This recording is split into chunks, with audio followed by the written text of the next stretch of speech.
Well, thank you, Rob.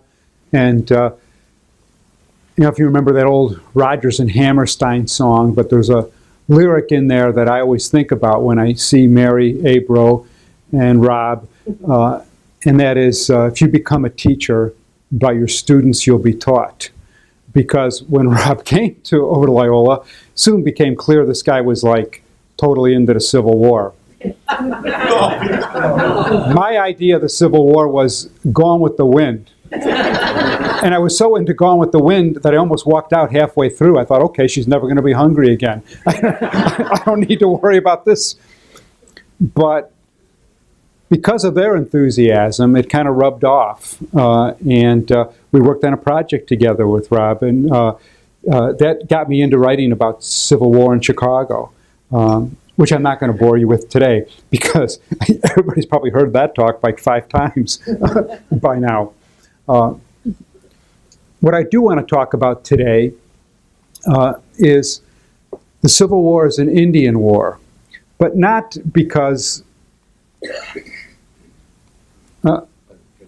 See the orange thing on the side there? Just push it the opposition. Okay. Technology. There we go. So I don't have to tell you that there was an Indian war during the Civil War, right? The Dakota War, probably the worst of the conflicts that occurred during the Civil War, but hardly the least of it. I have to tell you about the Cherokee warriors who charged so heroically at the Battle of Pea Ridge. Or one of the grimmest moments in American history, the miserable massacre of Northern Cheyenne by Colonel Shivington at Sand Creek. A little bit less known is perhaps the Long Walk of the Navajo. Colonel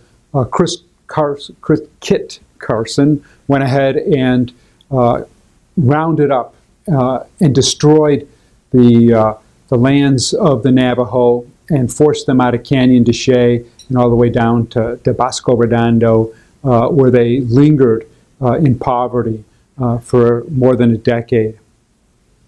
Those are all cases of Indian wars during the Civil War.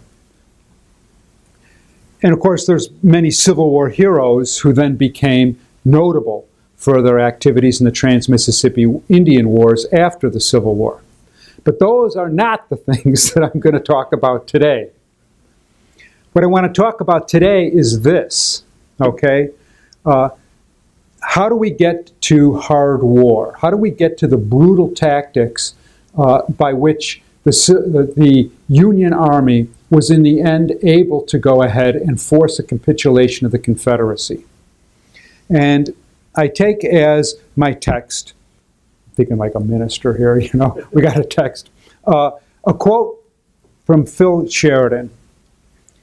"Death is popularly considered the maximum punishment in war, but it is not. Reduction to poverty brings prayers for peace more surely and more quickly than does the destruction of human life, as the selfishness of man has demonstrated in more than one great conflict."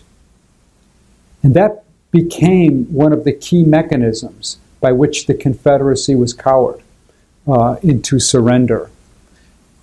How did we come to that tactic is the issue that I want to focus on tonight. And we did that because this was the learned way of war. This was the lesson that had been drilled into Americans since the 17th century, because we were a people who conquered our way across the continent. We didn't inhabit a free wilderness land. We took it from the indigenous inhabitants, who didn't particularly care for our encroachments and resisted fiercely in conflict after conflict. Between 1776, not to mention all the colonial wars before that, and 1890, 19,000 European Americans died in this conquest of America that took place. And this is a low figure, at least 30,000 American Indian men, women, and children were killed in those wars. This is much more grievous loss of life than from the War of 1812 or the Mexican War. This ongoing war of conquest, however, is what taught us the American way of war. And it was a way of war that had to be adopted because of the tactics of the American Indians. Just as the tactics of the American Indians had to be changed when they first encountered Europeans. If you think about, if you ever read the account of Samuel de Champlain, when he first encountered the Iroquois in 1609 on the shores of Lake Champlain, the Iroquois were massed in a large formation. They were wearing armor made of woven bark, and they'd sent champions forward to go ahead and blackguard the enemy and induce them to try to come out into single combat. And then Samuel de Champlain put down his arquebus and went ahead and fired it, a load of buckshot, killed 3 chiefs. He had 2 men hiding in the woods who also fired their firelocks, and the Mohawks scattered in panic. They learned from that all grouped together like this was really not a good way to fight against firearms. And over the time, the native people adopted a new method of war, a method of war based on fighting from cover, going ahead and sniping on the enemy, engaging in combat only when you had the advantage, and particularly the advantage of surprise. And if you don't have those things on the battlefield, get the heck out of there and fight another day. And this is what the colonial Americans called the skulking way of war. It wasn't manly at all, but it certainly made sense. So how do you defeat an opponent that fights that way? Well, what they learned was, if you couldn't pin down the enemy's military forces, you could find where they lived, and you could destroy their homes. You could destroy their ability to live on the land by destroying their agricultural crops. Because unlike what people always said, well, the Indians were just hunters, all the Indians of eastern North America and parts of the Great Plains were farmers, with hunting only as a supplementary food source. So destroy their farm fields, and they're going to go hungry. When they go hungry, they're not going to fight. Take this case in point, the Pequot War, 1637. This is how early these lessons began to be learned. 90 English colonists go ahead and descend on the Pequot Indian village, which has been opposing the expansion of Massachusetts Bay Colony and particularly the Plymouth Colony. They got 70 Mohicans, to join them, and 200 Narragansetts, tribes that were lifelong enemies of the Pequots. And they thought, now's our chance to really get revenge on these guys. They surround a fortified Pequot village. Has a wooden stockade around it. It's in the summertime. They start shooting fire into the village, setting it ablaze, setting the stockade ablaze. And then they waited for the people to escape. And they just shot them down. And of course, since those guns took a long time to reload, they had to stab quite a few too. They killed so many that the Narragansetts and the Mohicans were disgusted with what they were doing. This isn't the Indian way to fight. And so they abandoned the English, but not before 650 Pequots were killed. Only 7 survived. Did the Pequots cause any more problems after this? No, not at all. We're familiar with the song Marching Through Georgia. Sherman didn't like it, but I think it's a nice way to kind of rub the salt in occasionally. But the original Marching Through Georgia was in 1776. The British had enticed the Cherokee to attack the American frontier during the Revolution. And Carolina and Georgia militia decided to retaliate. They didn't fight a single battle. But like Sherman in his march through Georgia, they went ahead and made the native people howl by destroying their agricultural fields and burning their villages. And they got a peace treaty out of it. And the Cherokee never again fought against the Americans, even when Jackson was forcing them to be removed to Oklahoma. They didn't raise any resistance. But the best example of attacking the Native American resource base, attriting their ability to survive, was the Sullivan expedition against the Iroquois in 1778. George Washington today is known, even to the Iroquois these days, they still refer to him by an Iroquois name I can't pronounce, as the town destroyer. The Iroquois had sided with the British and helped them during the 1777 Saratoga campaign. So Washington was going to go ahead and make sure that didn't happen again. This is kind of cut off here, but let me go ahead and try to reconstruct it. Washington's orders to General Sullivan, May 31st, 1779, that the immediate objects are the total destruction and devastation of their settlements, and to procure as many prisoners of every age and sex as possible. It will be essential to ruin their crops, those that are in the ground, and prevent them from planting more. This would affect the chastisement that Washington wanted, and it was immensely successful. Again, a campaign without a single battle, but which totally achieved the goal of making sure the Iroquois would no longer oppose American forces. And who thought this was a good idea? Now, of course, this quote I'm going to share with you is from 1879. So this is after Sherman marched through Georgia and made it howl. But he went ahead and somebody asked him, well, what do you think about this? You know, they teach this campaign at West Point. And Sherman said, I know it's very common and too common a practice to accuse General Sullivan of having destroyed peach trees and cornfields and all that nonsense. He had to do it, and he did do it, which was exactly Sherman's rationale for what he had done in the Civil War.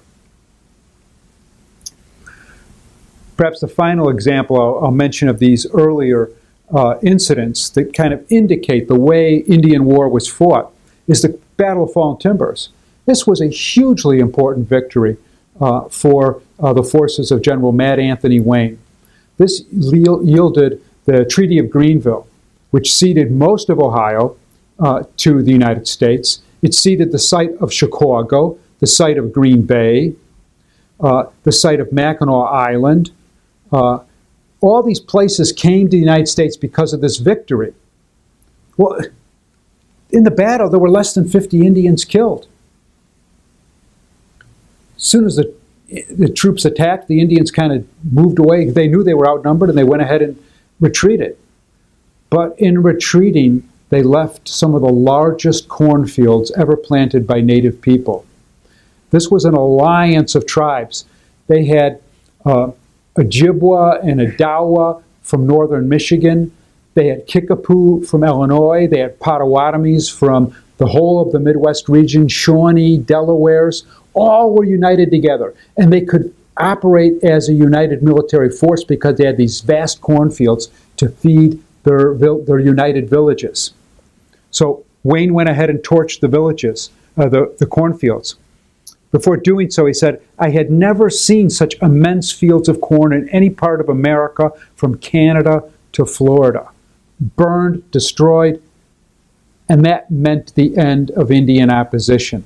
Those united tribes had to dissipate. They all had to go deep into the interior to go ahead and survive the long winter without their food supplies. So what are the Indian War lessons that American troops learned? Attack the economic base of your opponent.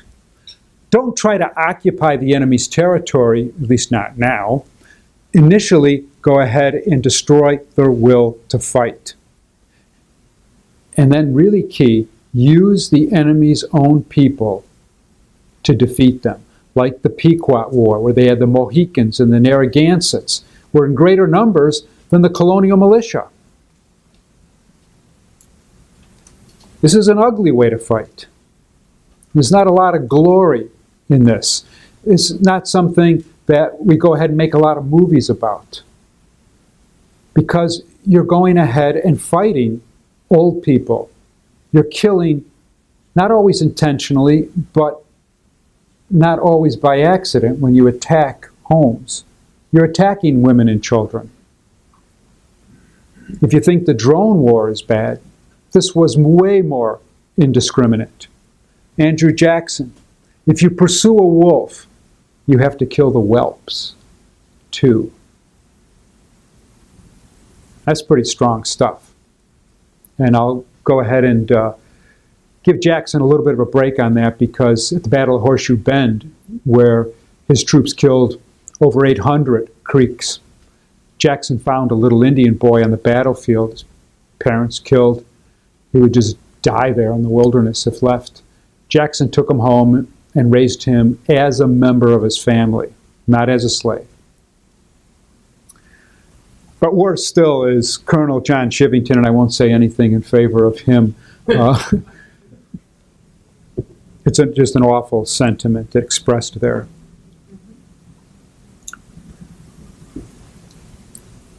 And so we learned these lessons, and these were important lessons. Divide and conquer the native people. Were the Indians ever unite? Was there ever a really strong unification? Briefly, they were able to do it here in the Midwest. That's the closest the Indians came to going ahead and stopping American expansion, because they had the British Empire helping to back them up. But going back to King Philip's War, 1676, in terms of number of people killed, who are number of people who are in the colonies, and then the number of people killed, this was the most costly Indian war ever. 30 towns in New England were destroyed by King Philip's forces before they were defeated. But how were they defeated? They were defeated because the English went and got other Indian tribes, particularly the Mohawks, to help fight with them. And how does King Philip die in that illustration there? He dies because it's an Indian who kills him, who hunts him down in his hideout in the swamp. Where one of these, buckle-shoed pilgrims would never have ventured. Pontiac, the great Indian leader who led the conspiracy against the British, destroyed half a dozen British forts before he was stopped. But in the end, how does he die? He dies at the hands of another Indian, in this case an Illinois Indian. And Port Tecumseh, the last Indian who really had a chance to try to circumscribe the growth of the United States. Tecumseh dies at the Battle of the Thames, 1813. He's a Shawnee warrior. But fighting with William Henry Harrison's forces, there were more Shawnee on his side than on Tecumseh's side. So no wonder he died. And then, of course, even Sitting Bull. When Sitting Bull dies in 1890, it's from a bullet from another Lakota Indian. And that worked pretty well in the Civil War, too. Okay, so Alabama, they didn't really contribute too much. But when you get down to places like Arkansas, Louisiana, North Carolina, absolutely.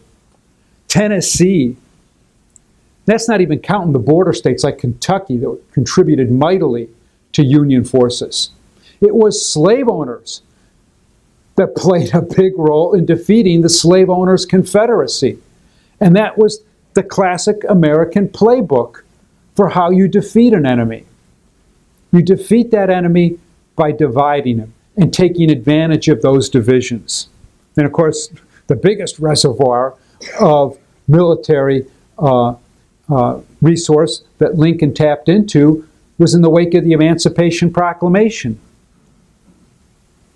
Now, this is not something new that I'm telling you. I mean, William Freeling's book, South versus the South, really went ahead and blew the cover off this story.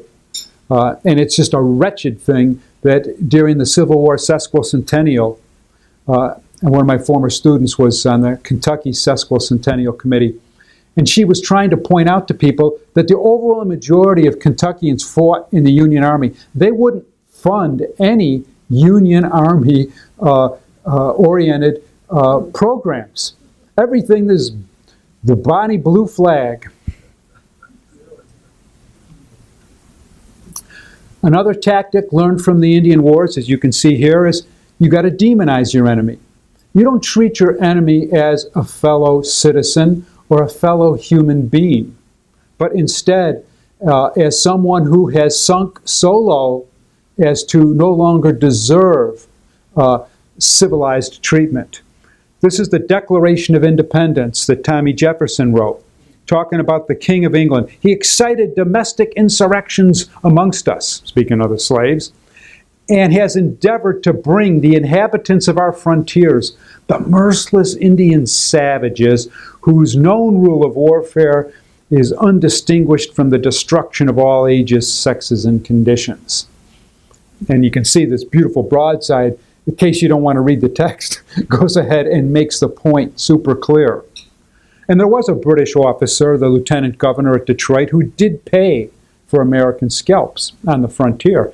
It was certainly not the policy of William Howe or Cornwallis, but this served to go ahead and maintain enlistments in the Continental Army.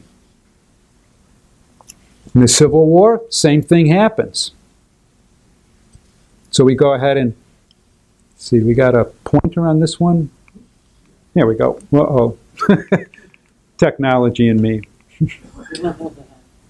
So here we actually see the Confederates employing Indians. So, of course, there were Indians that fought at Pea Ridge. They weren't taking any scalps, at least not that I know of.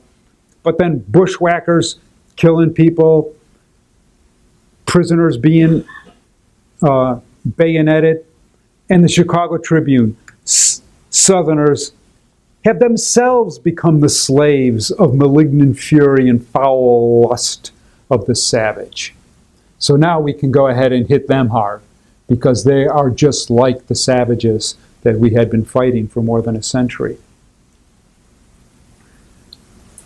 But wait a minute, if I'm right, that there was this American way of war that had to do with attacking and attriting the economic base and the home base of their enemies. How do we explain the first 2 years of the Civil War where they're not doing any of that? You know, there's George B. McClellan. We're going to go ahead and fight this thing like gentlemen. Why did that happen? In part because we wanted to remember war differently. The truth of the Indian Wars was not something that was broadly published with pride. However, our victory against the British certainly was. And so the victory at Saratoga, at Yorktown, and then, of course, the splendid battlefield successes of American forces in the Mexican War, all were set-piece battles. And that was the way to win war. And there were so many, of course, Civil War veterans who are leaders who had that Mexican War experience. And at virtually every major battle of the Civil War, there's a West Pointer, right, in charge. And what did the West Pointers learn? They didn't learn irregular warfare at all. It wasn't even talked about. What they learned was from the Napoleon seminar. They learned about going ahead and massing your forces for the great victory that would single-handedly destroy the enemy and win the war. And Robert E. Lee single-handedly destroyed the Army of Northern Virginia, constantly seeking that type of engagement. Also, the attitude at the beginning of the war was such that Americans weren't prepared to demonize the South in the way that was necessary. They were, as Horace Greeley talked about, our erring sisters, states. There was a belief, even on Lincoln's part, very strongly, that unionism would come along. Winfield Scott's whole Anaconda Plan is based on the fact that the unionists will eventually take over from the secessionists in those states. And you got to hold the border states, too. You don't want to alienate them. Even this 1861 quote, look at the way it starts. The South must be made to feel full respect for the power and honor of the North. She must be humbled, but not debased by forfeiture of self-respect. I mean, come on, are you serious about this thing? Oh, we don't want to destroy their self-respect. Well, you're not likely to go ahead and win a military victory if you're not willing to go ahead and change their attitude. Even the Lieber Code, which went ahead and was designed to try to create rules to guide forces, not to go ahead and cross a certain line. But the Lieber Code, which in the end permitted hard war and permitted the enlistment of African American troops, but the Lieber Code specifically said that guerrilla forces, like Indians, are not protected because they are not formally organized military units, and they don't represent sovereign states.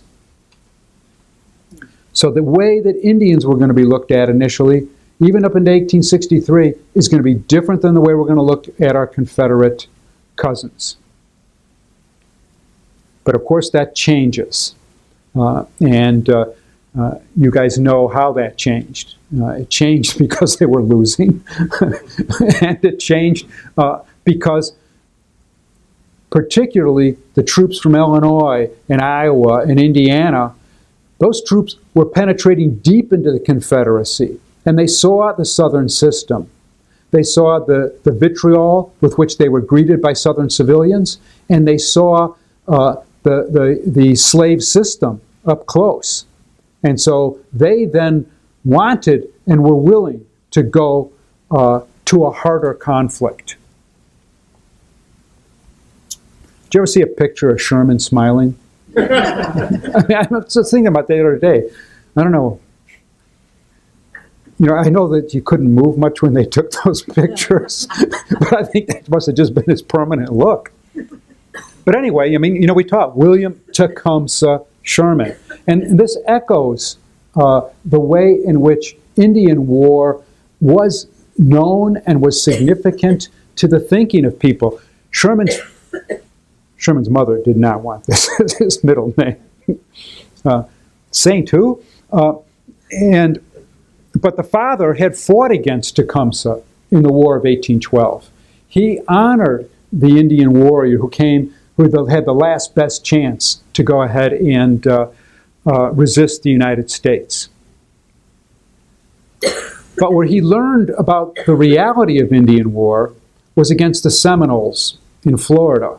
And the Second Seminole War was a very costly conflict for the United States, and which ended largely on very unsatisfactory terms. It's like, well, we can't beat them, so we might as well declare victory and go home.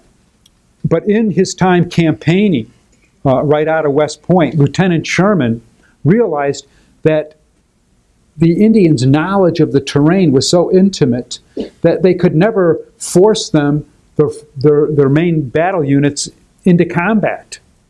And so the best tactic learned was destroy the Seminoles' food supply. If you can do that in the summer campaign season, they're not going to be causing you much trouble in the winter, because they're going to have to disperse in order to go ahead and then just live on game that they can capture. And Sherman wasn't the only one who fought in the Civil War that had Indian War experience. Large numbers, Sheridan most particularly, had experience in Indian wars, and a lot of them in that Second Seminole War. So they understood, they had personal experience about how this method of warfare would work. But it's important to realize that while the Civil War's, some of its decisive tactics, the hard war strategy came out of Indian War, it was never as bad as Indian War. And I think one of the finest books on this question is Mark Neely's book about the Civil War and the limits of destruction, a very measured discussion of the fact that the Civil War was not a total war. Anybody who says that obviously has not been reading much about World War II or World War I. And then, of course, the very important book by Mark Grimsley, Hard War, which says, okay, we're not going to talk about the Civil War as a total war, but we're going to distinguish the first 2 years of the war to this harder war that the Union adopted, particularly Sherman and Sheridan, that's really how we need to understand the conflict. Now, another historian who's dealt with this, a very fine book by Lisa Brady, War Upon the Land, about military strategy and the American landscape. But neither Grimsley nor Lisa Brady nor Mark Neely really talk about Indian War. When they talk about, well, how did this hard war, where did this come from? They refer to the chevauchés, which was a 100-year war tactic in which these mercenary units would come out from towns and cities and go through a countryside, looting it 6 ways to Sunday, so you could deny the enemy's ability to move troops through there. There'd be no supplies. You'd create a food desert for the enemy, and of course you're going to starve to death all the peasant population there. Grant and Sherman had this same goal. They don't talk about the chevauchés. They don't talk about Indian War in their memoirs in this regard. Sherman does mention in the Meridian Campaign and Savannah Marches that it was a age-old military procedure. So maybe indirectly he thinks of this 100 Years' War element. But I believe that he didn't need to go back to the 100 Years' War, that he had personal experience that was more relevant. But if Union officers themselves don't say, we're doing this because this is what we did to the Indians, does that mean that wasn't where they got the lesson?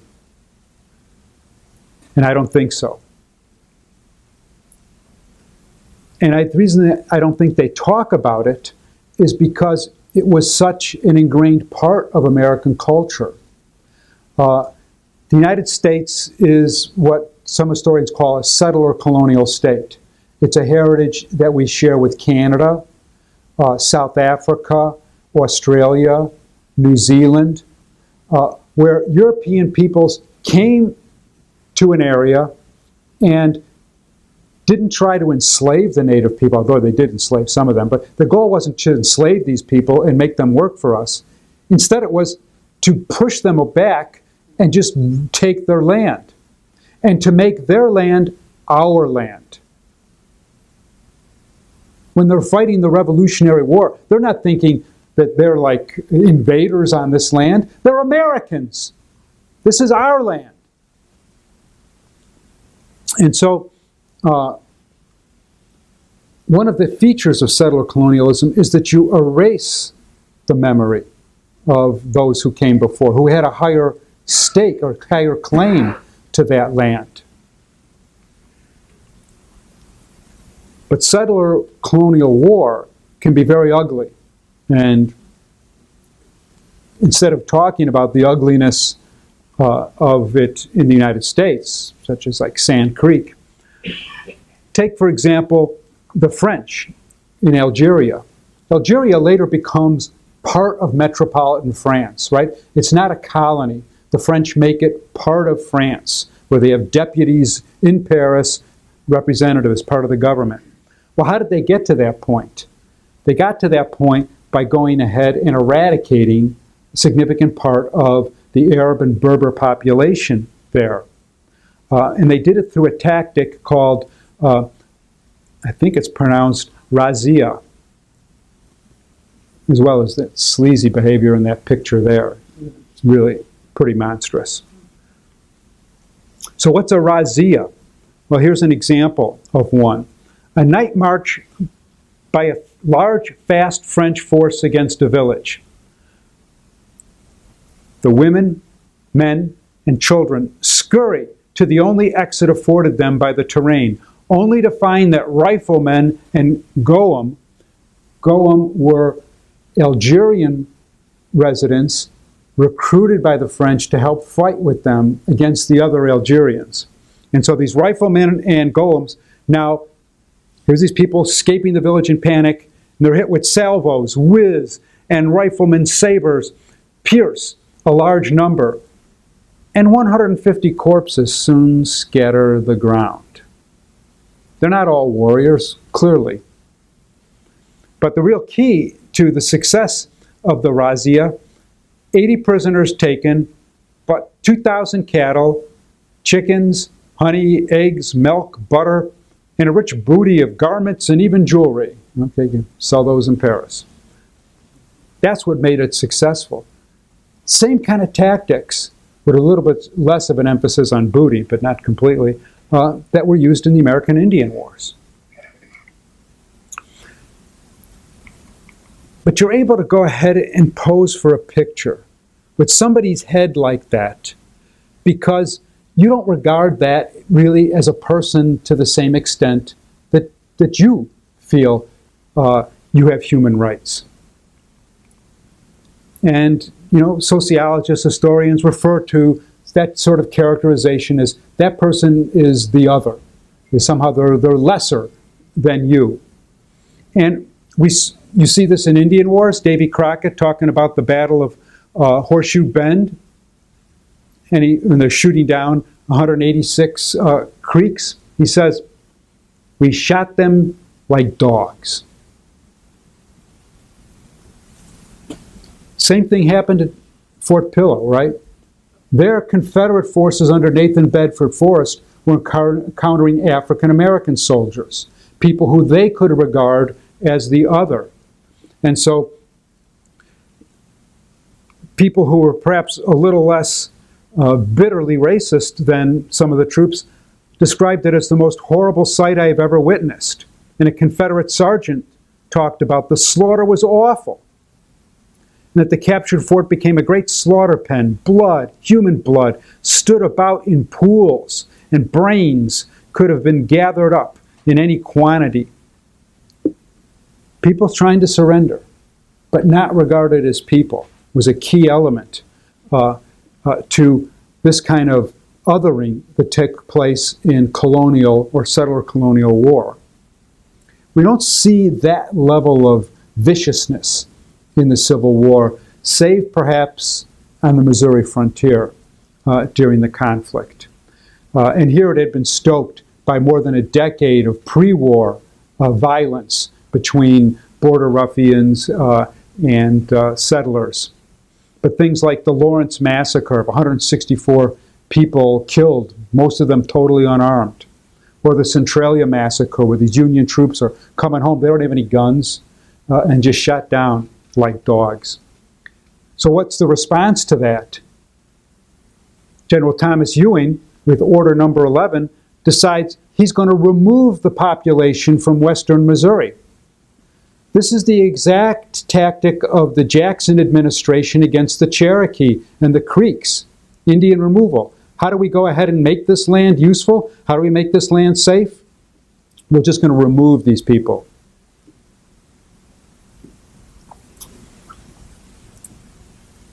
So now let's get to sort of the hard war part of this. The Atlanta campaign, I think, is where we go ahead and really see this begin to emerge. Let's take a look at this June letter that William Tecumseh wrote to his brother in the Senate. My long single line of railroad to my rear. This is where I know, I learned this from Rob. But my long single line of railroad to my rear, of limited capacity, is the delicate point of my game, as also the fact that all of Georgia, except for cleared bottoms, is densely wooded, as it is today, with few roads. And at any point, enterprising enemy can, within a few hours, with axes and spades, make across our path formidable works, whilst his sharpshooters, spies, and scouts, in the guise of peaceable farmers, can hang around us and kill our wagon men, messengers, and couriers. So how does he describe this kind of war? Where he's getting sniped at from the sides constantly. It's a big Indian war. Still, thus far, we have won 4 strategic points, advancing 100 miles, and I'm in possession of a large wheat-growing region. I'm beginning to take their resources. Possession of a large wheat-growing region and all the iron mines and the works of Georgia. Johnson's army is still in front of me and can fight or fall back as he pleases. The future is uncertain, but I will do all that's possible. While Johnson's army is in front of him, he's focusing in a traditional military manner on trying to go ahead and defeat those battalions that he faces. But he recognizes that the most dangerous thing that the Confederates are doing to him is threatening his supplies or going ahead and sniping at him, endangering his communication. What the cavalry forces of Nathan Bedford Forrest and who's the guy who joins the Spanish-American War? Joe Wheeler. What Joe Wheeler's doing. Thank you. So what does Sherman do? He captures Atlanta finally, thanks to John Bell Hood's destruction of his own army and useless assaults.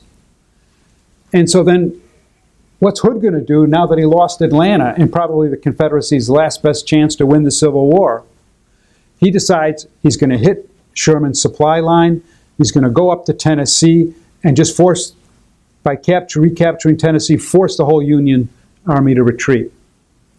Sherman responds by going ahead and attacking the home villages and the food supplies in the heart of the Confederacy. And his goal is to destroy those valuable economic resources, to whip the rebels, to humble their pride, to follow them to their innermost resources, and to make them fear and dread us. You can imagine what it looked like that.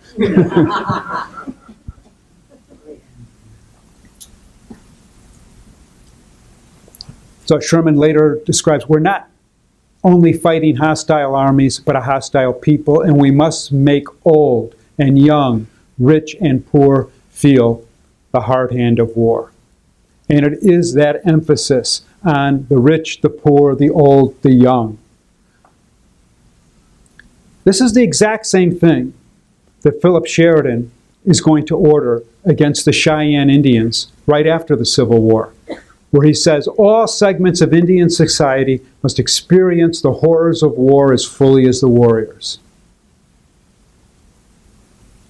Now, the hard war was not that hard.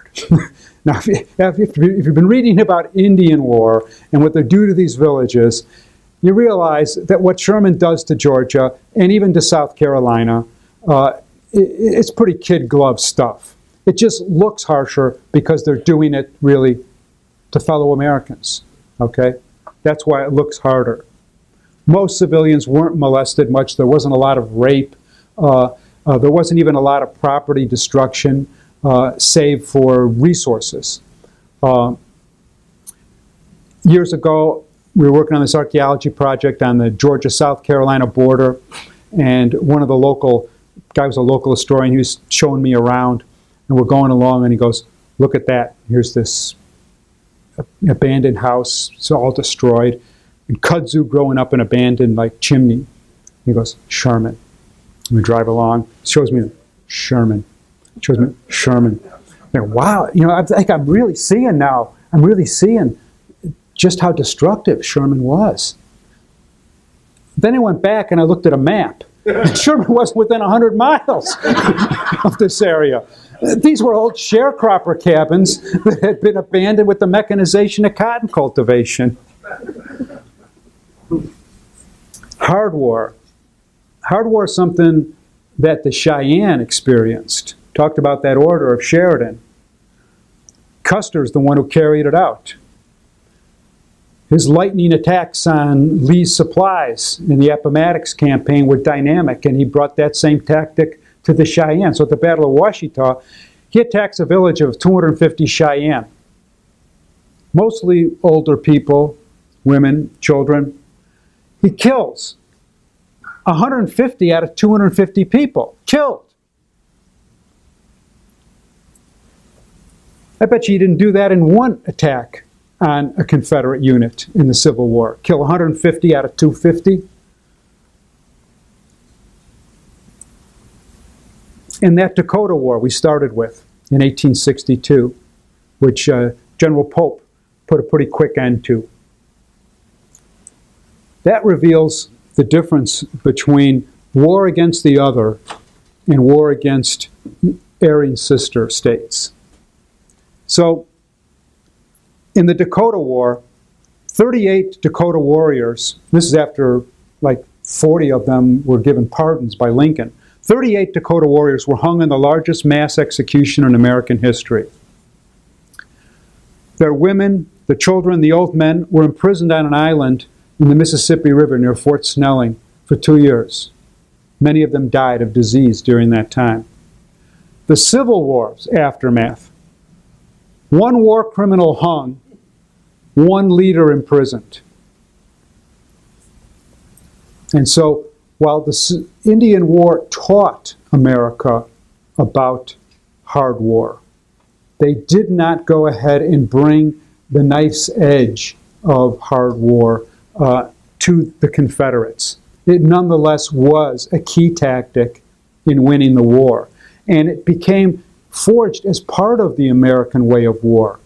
So that 2 years before they landed D-Day, for 2 years we are bombing the heck out of civilian targets in Germany. And while we never invaded North Vietnam, we went ahead and bombed their towns and their villages. Both were cases where, yes, we hoped to limit their strategic capabilities, but we also sought to break their will. Because that's the tactic that had worked well before. And as drones go ahead and shadow large sections of the Middle East today, they're still there for that particular purpose, to convince an enemy to cease resistance. Thank you.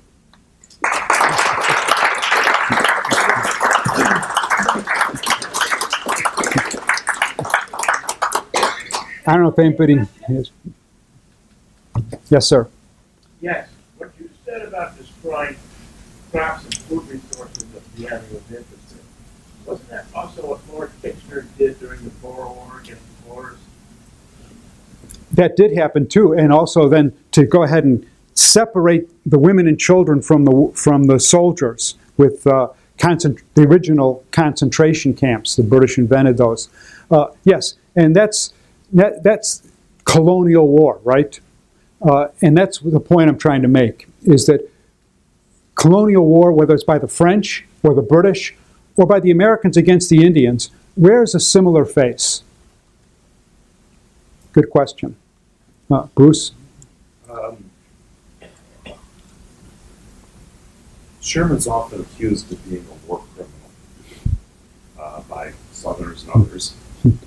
Given the history that you uncovered here and precedents going back to the Sparta laying waste to Athens' crops during the Peloponnesian War, could it be said that Sherman was just following the examples of thousands of years of history, and that therefore he couldn't be violating any presumed laws of war? There was I'm trying to think, is it Grotius? Develops in the Enlightenment period rules of war. And that very much affected the way British and regular American forces fought in the Revolution and the War of 1812. So there was a concept of rules of war or civilized warfare. But it's true, you can read in Caesar's Gallic Wars, talk about genocide. What that guy was able to do just with swords. It's incredible violence. So I think it's like a little bit of both. There was a concept of civilized war that you wouldn't use in situations against civilized people, and then somehow the gloves were off in other situations. Paper rules versus practice. Yeah, to some extent. But even the practice wasn't that often in civilized conflict, you know? Yes, sir. When the U.S. Army was fighting in the plains against the Sioux and the Cheyenne, one of the problems was that the Indians were such good horsemen, so much better horsemen, and one of the policies that the Army adopted was anytime they raided an Indian village or fought a battle was to steal as many horses as they could. And the problem with that policy was that invariably, within a few days, or actually within a few nights, the Indians stole back all the horses. Right. So the new Army policy became take the horses and kill all the horses. Right, absolutely. I mean, Custer did that at Washita, and then Randall Mackenzie, particularly, did that at Polidoro Canyon. Yeah, it's a good point. Yes, sir, and then?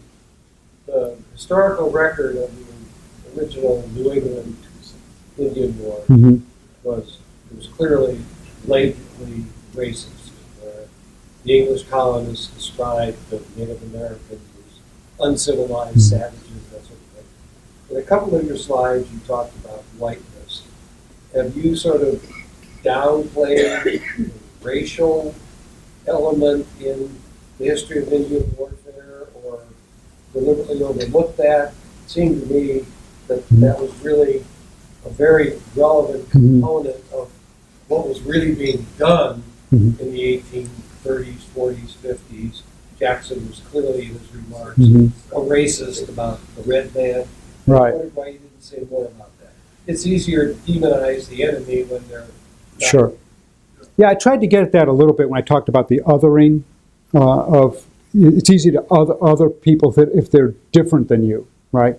And then to cast upon them disparaging characteristics. But I think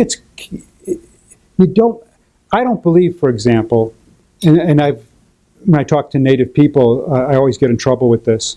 I don't believe that the United States government pursued a policy of genocide. If you want to talk about maybe cultural genocide, yeah, maybe that's true. But if it's just physical genocide, the closest that ever happened was not from the United States government, but was from irregulars in California. That's the closest there was to genocide. Because the United States government's policy, even with removal, was that Indian people could become American citizens eventually, but their culture had to go, and they need to be educated.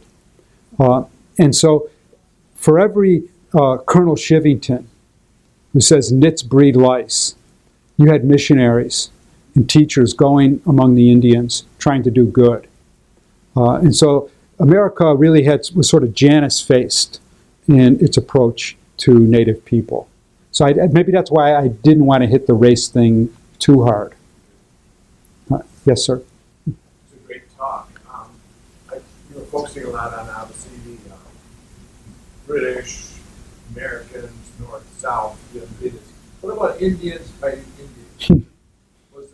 What was their style of war with each other? Was it the same quote-unquote Indian way of war with each other when there was taking angles on each other? Right.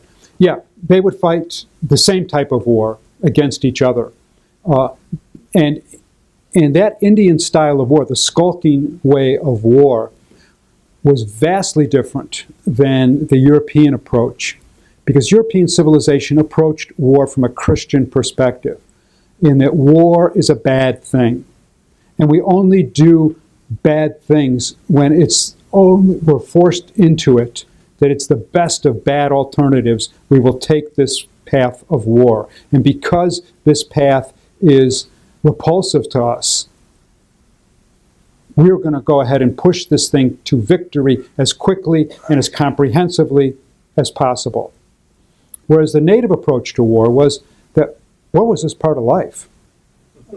And there's a time when we go hunting, there's a time when we go fishing, There's a time we plant the corn. There's a time we harvest the corn. There's a time we go attack the Ojibwa or the Dakota. And we will attack them every year. And, the last attack by the Ojibwa on the Dakota was when, I forget the exact year, it's in the 1880s, 2 Ojibwa men get on a train and they go to Dakota and they go ahead and scalp and kill 2 people who were out tending their cattle. It was the way an individual would prove their valor. They might secure some extra economic resources to help win a bride, and they'd prove their manhood. And so, but it was very different, you know what I mean, than the European way. Yes, sir. 2 things. First of all, wasn't counting coup very important to the Indians? You didn't have to kill your enemy, you just tapped him with your lance, and he was considered dead. That was number one. Number two, I spent a lot of time studying George Henry Thomas, who was the roommate at West Point for 4 years with William Tecumseh Sherman. And I was under the impression they had studied the writings of Jomini, one of Napoleon's field marshals, who said that in order to win a war, you must take away from your enemy his desire and ability to make war. Is that... And that may have been one of the age-old things that Sherman drew upon. I don't argue that. Counting coup was something that was particularly strong among the Plains Indians. And it was basically, it demonstrated the way in which war was not so much about destroying your enemy, but proving your valor and intimidating the enemy. But it didn't mean because you counted coup you wouldn't kill him. So if you ride by in a charge and you hit him with your coup stick, as you come back around, you might hit him with a hatchet or shoot him if they were still there. Yes, sir. This is kind of an odd question. Everything you've brought forward here has been from the point of view of us looking at the Indian. Now, as we look at the Indian now, we fought with them in Vietnam and different wars. They fought for us. They have the most medals. They are, as a warrior, by far, far above what white people have done. And another thing is, rather than fight in many ways in the army, they've always joined the Marine Corps. And their families have said, you will be in like a mercenary service as opposed to American service. Do you have any, or do you have any feelings on the way that Indians approach us, not that we approach them, even in this day? Well, so one of the points I wanted to make was Indians have always fought for us, right? So every Indian war we ever won, we won because we had Indians fighting with us. Now, why did they do that?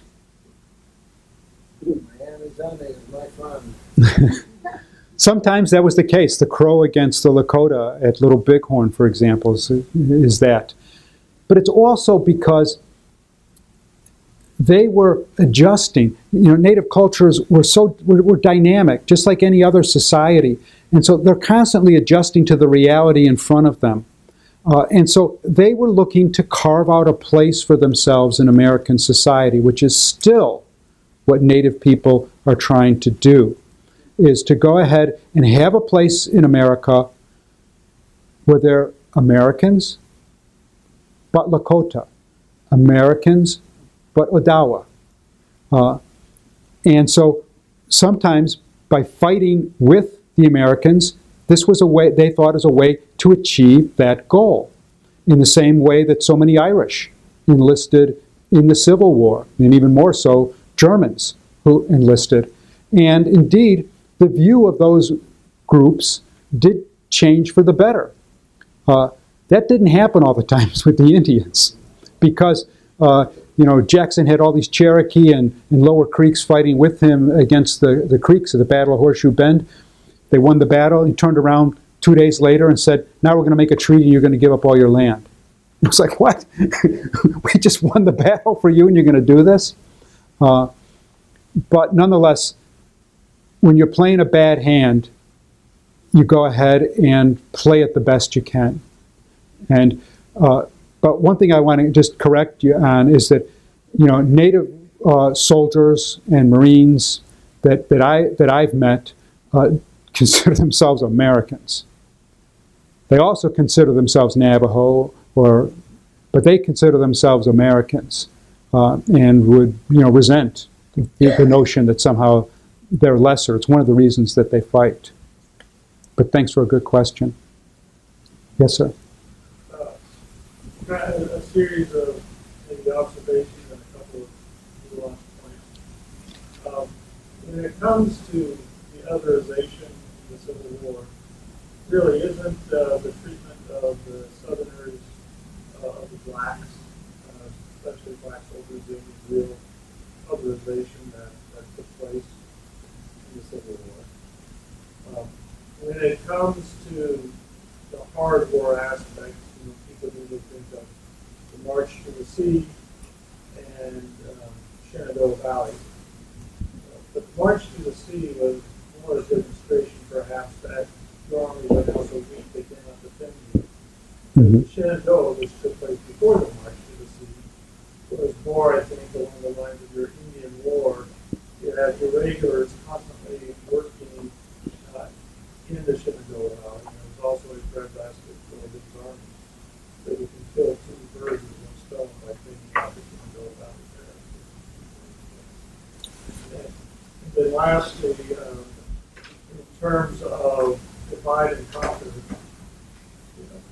the South in East Tennessee and against Germans in Texas slaughtered a whole bunch of pro-Unionists.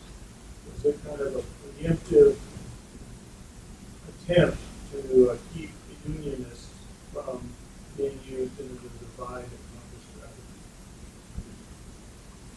strategy. I don't know the particulars. I know what you're talking about. I really don't know the details to talk about. Maybe that's an example of just as you say. But your other points, I totally agree with you.